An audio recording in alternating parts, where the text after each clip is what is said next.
Cross sectional area है उसके through गुजरने वाले फ्लक्स को ही कंसीडर करना होगा। ये एक इंपॉर्टेंट की पॉइंट है, क्योंकि यहाँ हमें दिख रहा है कि जो इलेक्ट्रिक फील्ड लाइंस हैं वो सभी जो कि इस प्लेन शीट से r डिस्टेंस पर प्रेजेंट है, वहां पर हमें इलेक्ट्रिक फील्ड इंटेंसिटी निकालनी है। तो उसके लिए हमें क्या लेना होगा, पहले गॉसियन सरफेस कंसीडर करना होगा, that is we have parallel है, तो यहाँ से क्रॉस होने वाला जो हमारे पास फ्लक्स होगा वो उसकी वैल्यू 0 है। तो नेक्स्ट अब हमारे पास फ्लक्स का कंट्रीब्यूशन किसकी वजह से आएगा, फ्लक्स का कंट्रीब्यूशन सिर्फ plane and charge density sigma दे रखी है। दूसरा हमें लिखना है सिलेंड्रिकल गॉसियन सरफेस कंसीडर करना है जिसका क्रॉस सेक्शन एरिया a है और उसकी लेंथ 2r है, जिसका कि एक्सिस किसके परपेंडिकुलर रखा है, शीट के परपेंडिकुलर रखा है। नेक्स्ट लाइन में हमें क्या लिखना है कि जो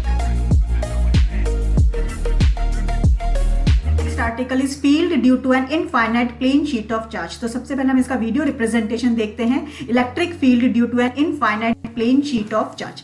तो उसके लिए हमें पहले क्या कंसीडर करना होगा, we have to consider an infinitely thin plane sheet of positive surface charge density sigma, जो कि उसके दोनों साइड पर प्रेजेंट होगी। अब हमने यहाँ पर देख रहे हैं फिगर के अंदर कि हमारे पास पॉजिटिव सरफेस चार्ज डेंसिटी है सिग्मा, जो कि इस प्लेन शीट के दोनों साइड पर प्रेजेंट होगी। अब ड्यू टू द सिमेट्री, अब हम देखेंगे कि सिमेट्री की वजह से जो इलेक्ट्रिक फील्ड लाइंस होंगी इस प्लेन शीट की, वो क्या करेंगी, परपेंडिकुलर होंगी और वो बाहर की तरफ हमेशा पॉइंट आउट करेंगे। यानी कि इलेक्ट्रिक फील्ड लाइंस जो है इस प्लेन शीट के पॉजिटिव एक्स एक्सिस की तरफ भी जा रही है और नीचे नेगेटिव एक्सिस की तरफ भी जा रही है। दोनों डायरेक्शंस के अंदर electric field intensity point out कर रही है। नाउ अब हमारा एम क्या है, एट अ पॉइंट पी पर हमें इलेक्ट्रिक फील्ड इंटेंसिटी निकालनी है जो कि उस प्लेन शीट से r डिस्टेंस पर प्रेजेंट है। तो उसके लिए हम क्या कंसीडर करेंगे, पहले एक सिलेंड्रिकल गॉसियन सरफेस कंसीडर करेंगे जिसका कि क्रॉस सेक्शनल एरिया a होगा।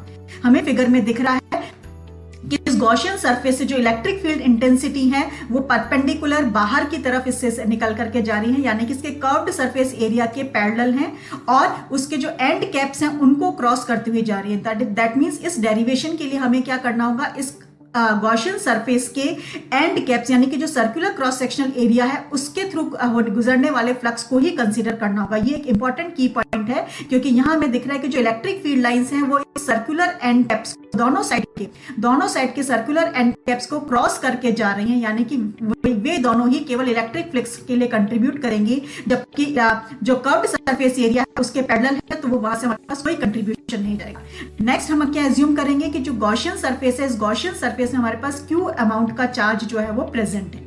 हालांकि हमारे पास आर्टिकल के अंदर कहीं भी क्यू का मेंशन नहीं है, हमें क्या गिवन है कि केवल एक सिग्मा सरफेस चार्ज डेंसिटी है, लेकिन पर हमें डेरिवेशन करते समय जो गॉसियन सरफेस है उस गॉसियन सरफेस में एनक्लोज्ड हुए चार्ज का अमाउंट हमें फाइंड आउट करना होगा। तो these will be the certain की स्टेप्स। पहला हमें किस पॉइंट पर नोट डाउन करना है, सबसे पहला ध्यान हमें रखना है कि हमने इनफाइनाइट प्लेन शीट ली है, उसकी वजह से जो चार्ज डेंसिटी है वो दोनों साइड प्रेजेंट है, तो इलेक्ट्रिक फील्ड इंटेंसिटी परपेंडिकुलर होगी और वो बाहर की तरफ पॉइंट आउट करेगी दोनों साइड से, यानी कि अपर सरफेस से बाहर जाएगी और निचले सरफेस से भी वो बाहर की तरफ जाएंगी। अब हमें एक पॉइंट पी पर इलेक्ट्रिक फील्ड इंटेंसिटी का मैग्नीट्यूड अगर हमें फाइंड आउट करना है तो हमें गॉसियन सरफेस गॉस लॉ की हेल्प लेनी होगी और उसके लिए हमें एक सिलेंड्रिकल गॉसियन सरफेस को कंसीडर करना होगा, जिससे कि हमारे पास क्या है, सारी इलेक्ट्रिक फील्ड लाइंस उसके जो क्रॉस सेक्शन जो सर्कुलर कैप्स एंड कैप्स है उसमें से क्रॉस होकर निकल रही है। तो फ्लक्स कंट्रीब्यूशन में केवल ये सर्कुलर क्रॉस सेक्शनल एरिया ही हमें हेल्प करेगा। अब हम आते हैं नेक्स्ट थ्योरेटिकल डेरिवेशंस पर, जिसके कि हमारे पास एग्जाम के पॉइंट ऑफ व्यू से हमें कौन कौन से पॉइंट्स हाईलाइट करने हैं या कौन से पॉइंट्स हमें लिखने हैं,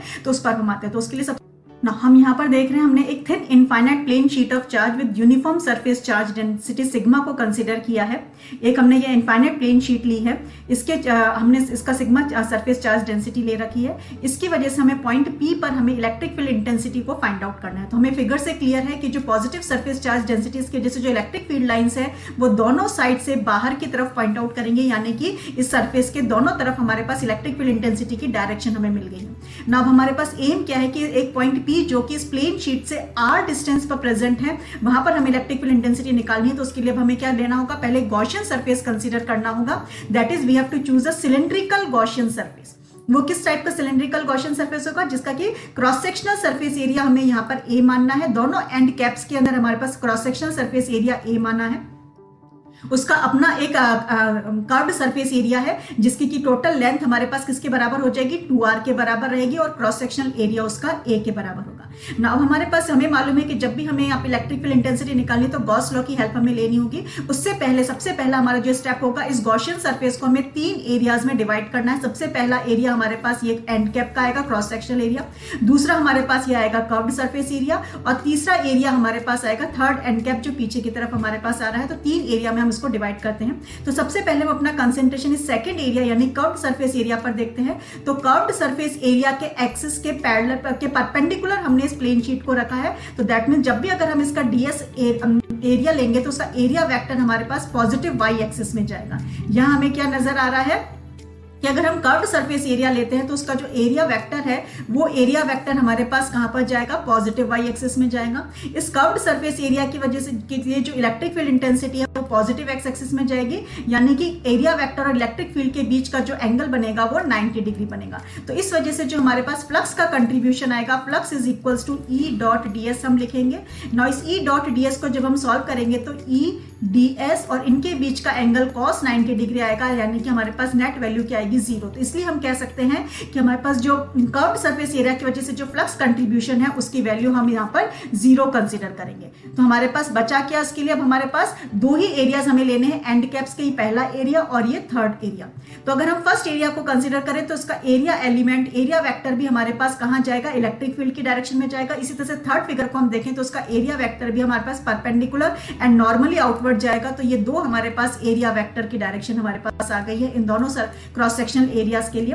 और हमें दिख रहा है इन दोनों के बीच का एंगल क्या बन रहा है, एरिया वेक्टर और इलेक्ट्रिक फील्ड के बीच का एंगल हमारे पास दोनों ही केसेस में 0 डिग्री बन रहा है, यानी कि ये दोनों एंड कैप्स जो है इलेक्ट्रिक फ्लक्स के लिए कंट्रीब्यूट करेंगे। तो हमारे पास नेक्स्ट स्ट्रेटेजी क्या रहेगी, तो व्हाट हमें एक इंपॉर्टेंट पॉइंट नोट करना है, as the field as the lines of force are parallel to the curved surface area of the cylinder, so the flux through the curved surface is 0। तो ये point मैं already explain कर चुकी हूं कि electric field lines इस curved surface area के parallel है, तो यहां से क्रॉस होने वाला जो हमारे पास फ्लक्स होगा वो उसकी वैल्यू 0 होगी।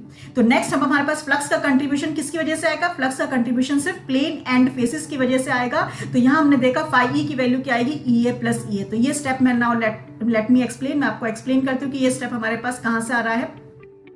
तो यहां हमें दिख रहा है कि जो एंड कैप है यानी कि फर्स्ट सरफेस एरिया का जो फ्लक्स अगर हम लेंगे तो उसका फॉर्मूला क्या आएगा, ई डॉट ds, जो कि हमें मालूम है फ्लक्स इसी फॉर्मूले से निकलता है। तो इसको हम सॉल्व करेंगे तो इलेक्ट्रिक फील्ड इंटेंसिटी का मैग्नीट्यूड ई आया, ds की वैल्यू हमको मालूम है a हमने यहाँ पर ले रखी क्योंकि हमने एंड कैप का क्रॉस सेक्शनल एरिया a ले रखा है, और इनके बीच का एंगल अभी मैंने यहाँ एक्सप्लेन किया। तो क्या बनता है, cos 0 degree which is nothing but 1। तो हमारे पास फॉर्मूला क्या आ जाता है, ई ए। तो ये हमारे पास हुआ फर्स्ट एरिया के थ्रू से क्रॉस होने वाला फ्लक्स φ1। सिमिलरली अगर हम φ3 की वैल्यू को फाइंड आउट करेंगे तो φ3 भी हमारे पास सेम फॉर्मूले से E डॉट ds हम देखते हैं। तो इस थर्ड फिगर के लिए भी हमारे पास E और ds के बीच में हमारे पास एंगल 0 डिग्री आता है। तो हमारे पास यहाँ क्या हो जाएगा, EA cos 0 डिग्री।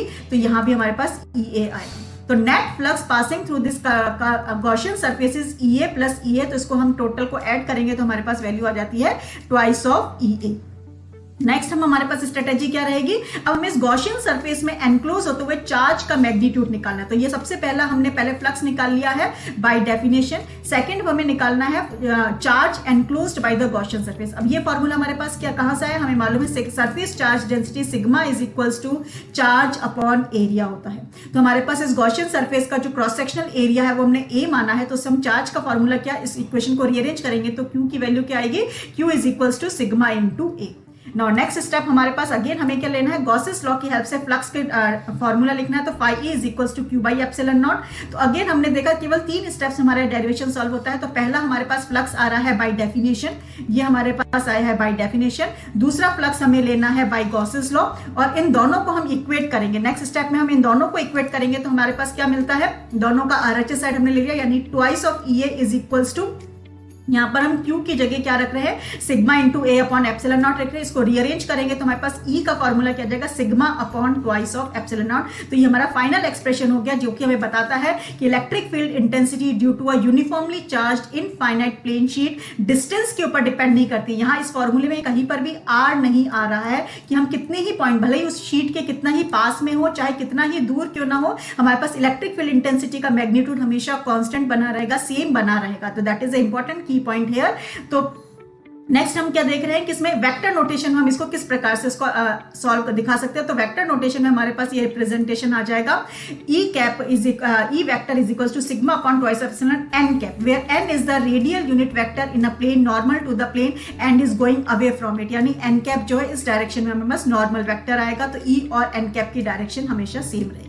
तो अगेन इन शॉर्ट में मैं आपको समझा देती हूँ, केवल आपको ये 3 की पॉइंट्स पर ध्यान देना है और ये कुछ हमको इंट्रोडक्टरी पॉइंट्स लिखने हैं जहां पर कि हमें एक इनफाइनाइट प्लेन शीट कंसीडर करनी है जिसकी सरफेस चार्ज डेंसिटी सिग्मा दे रखी है।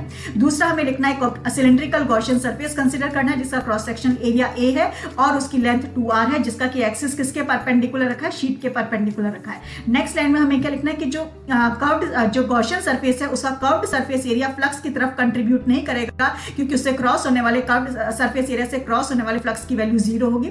नेक्स्ट हमें लिखना है कि net flux passing through the surface, Gaussian surface किसकी वजह से होगा, एंड कैप्स की वजह से, यानी EA प्लस EA। तो ये पहला फॉर्मूला हमें लिखना है, दैट इज बाय डेफिनेशन हमें फ्लक्स को लिखना है।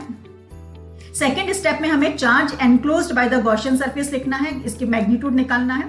थर्ड स्टेप में हमें गॉस लॉ को यूज करते हुए फ्लक्स का फॉर्मूला लिखना है। ये हमारे पास सेकेंड इक्वेशन आ गई। फर्स्ट एंड सेकंड इक्वेशन का साइड हमारे पास सेम है, तो हम दोनों को इक्वेट करेंगे तो हमारे पास अल्टीमेट स्टेप क्या आता है, E is equals to sigma upon 2 epsilon naught, जिसमें Q की वैल्यू हम सिग्मा की टर्म्स में रखेंगे क्योंकि हमारे आर्टिकल में सिग्मा गिवन है, न कि चार्ज गिवन है। और इससे हमारे पास एक इंपॉर्टेंट कंक्लूडिंग पॉइंट क्या आता है, electric field intensity is independent of the distance from the sheet. तो ये आपका आर्टिकल पूरा फुल्ली डिराइव हो गया, एक पेज में ही इस आर्टिकल को आप